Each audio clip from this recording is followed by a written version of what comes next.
Pernah bayangin gak sih kalau kita itu cuma butuh pensil, cermin, atau lilin dan sesuatu dari dunia lain tiba-tiba datang? Mungkin terdengar seperti cerita horor, tapi percaya atau enggak, ini adalah ritual-ritual yang sempat heboh di dunia maya. Yes, 7 ritual pemegang arwah yang simpel, dan kita bakal lihat apakah kalian benar-benar berani mencobanya. Kita simak baik-baik. Ritual pertama kita dimulai dengan Charlie Challenge. Cuma butuh 2 pensil dan selembar kertas dan siap-siap itu akan bergerak sendiri. Ini viral banget tahun 2015. Banyak orang yang mengaku banyak melihat tanda-tanda aneh setelahnya. Dan nggak sedikit yang merasa ada yang mengawasi. Jadi, apakah itu efek psikologi? Atau ada sesuatu yang lebih misterius di balik? Berikutnya ada ritual Bloody Mary. Kamu berdiri di depan cermin dalam kondisi gelap, lalu ucapkan Bloody Mary 3 kali. Ternyata nggak cuma cerita horor, ada yang bilang sosok yang muncul di cermin, atau bahkan cermin itu tiba-tiba retak. Nah, kalau kita lihat dari sisi ilmiah, ini bisa dijelaskan dengan efek Troxler. Tapi, kenapa banyak yang tetap merasa ketakutan, bahkan setelah ritual selesai? Berikutnya ada Ouija board, papan yang katanya bisa digunakan untuk berkomunikasi dengan arwah. Meskipun banyak orang yang menganggapnya sebagai permainan, beberapa orang melaporkan terjadi banyak hal aneh setelah melakukannya. Beberapa orang bahkan mengaku kerasukan setelah bermain dengan papan ini. Mungkin ini hanya efek sugesti, tapi ada beberapa orang yang benar-benar merasa ada sesuatu yang terhubung. Lanjut ke elevator game. Ini ritual terkenal banget dari Korea Selatan. Katanya kalau kamu masuk lift sendirian,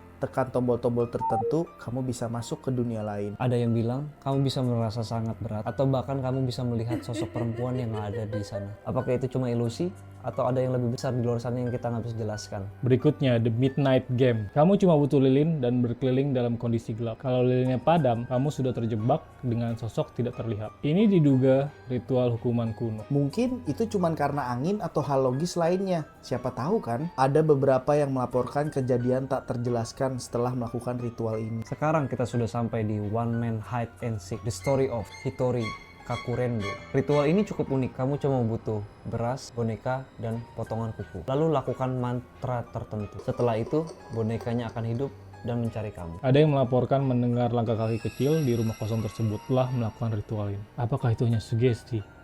Atau ada yang benar-benar datang dari dunia lain? Dan terakhir ada Darumasan, ritual dari Jepang yang katanya kalau kamu mandi sambil memejamkan mata dan mengucapkan mantra tertentu, roh Daruma akan mengejarmu sepanjang hari. Banyak orang yang merasa diawasi setelah melakukan ritual ini. Bahkan ada yang terbangun di tengah malam dan terasa ada yang memanggil. Tapi, bisa nggak sih kita benar-benar memanggil roh dengan sebuah mantra? Kenapa ritual-ritual ini selalu melibatkan kegelapan, cermin, dan benda-benda yang bahkan kita anggap biasa? Dan ternyata, secara psikologis, manusia memiliki ketakutan primal terhadap hal-hal yang tidak bisa dilihat dengan jelas. Ketika kita dihadapkan dengan kegelapan atau sesuatu yang nggak kita ngerti, otak kita mengisi kekosongan itu dengan ketakutan. Meski banyak hal yang bisa dijelaskan secara ilmiah, ada beberapa kejadian yang tetap sulit dimengerti bahkan oleh para ahli. Sekarang, kalau kamu harus coba salah satu dari ritual ini, ritual mana yang paling kamu berani? Tulis di kolom komentar dan jangan lupa like, share, subscribe. Kita bakal jelajah lebih banyak misteri yang belum terpecahkan. Sampai jumpa di video selanjutnya.